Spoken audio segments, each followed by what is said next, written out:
Jadi seterusnya kita berada di subtopik ketujuh, iaitu kesan pemakanan yang tidak seimbang. Jadi kesan pemakanan yang tidak seimbang ni saya lakukan secara general ataupun secara kesan jangka masa pendek sahaja, sebab jangka masa panjang saya akan terangkan di subtopik yang seterusnya. Jadi apa kesan jangka masa pendek jika kita tidak mengamalkan pemakanan yang seimbang? Yang pertama, buah pinggang tidak berfungsi dengan baik kerana kekurangan air dan kalsium untuk perkumuhan. Jadi buah pinggang kita, fungsi buah pinggang sebelum itu ialah untuk menapis air dan juga untuk perkumuhan. Jadi apabila kita kurangnya air dan kalsium, dia akan menyebabkan fungsi itu akan menjadi lebih teruk lah. Jadi boleh membawa kepada kerosakan buah pinggang.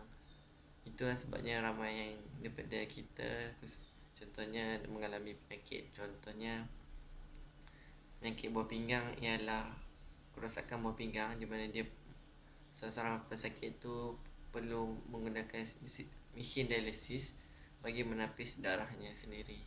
So agak susah sebab ada di antara pesakit yang 2 hari sekali perlu pergi hospital, 2 hari sekali perlu pergi hospital kerana mesin dialisis sangat mahal dan kebanyakan pesakit tidak mampu, jadi memerlukan mereka untuk sentiasa pergi ke hospital.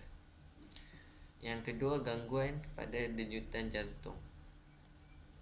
Hal ini disebabkan oleh tebalnya lapisan lemak di dalam salur darah menyebabkan kita susah untuk bernafas. Ini menyebabkan jantung kita akan tidak selari dan boleh membawa kepada sakit jantung. Yang ketiga, kandungan kalium dalam darah rendah menyebabkan denyutan nadi tidak konsisten. Implikasi mati mengejut.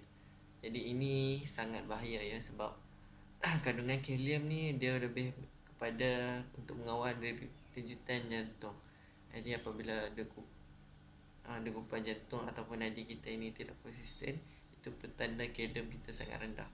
Dan contohnya, sebagai contoh, pada degupan nadi normal kita 1 minit 60 kali ataupun 90 kali ataupun 90 kali kadar nadinya. Akan tetapi bila kurangnya kalium, contoh minit pertama kita rekodkan 90, minit kedua 120, minit ketiga menjadi 90 kembali, minit keempat menjadi 60, minit kelima menjadi 90 kembali. Jadi tidak mustahil akan ada satu tahap di mana tiba-tiba contohnya daripada 90 terus menjadi kosong, di mana kita telah mengalami mati mengejut. Ini sangat bahaya ya. Jadi amalkanlah pemakanan seimbang dan dapatkan kalium jika anda mempunyai tanda-tanda nadi yang tidak sekata.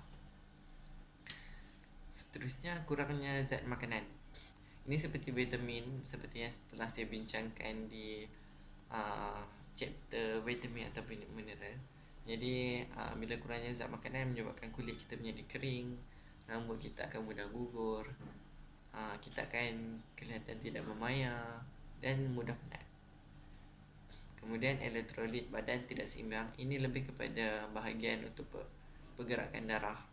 Jadi bila kita kita tidak mengamalkan pemakanan yang seimbang, elektrolit darahnya akan tidak seimbang, menyebabkan kita punya pergerakan salur darah menjadi tidak baik, dan membawa kepada penyakit yang lain.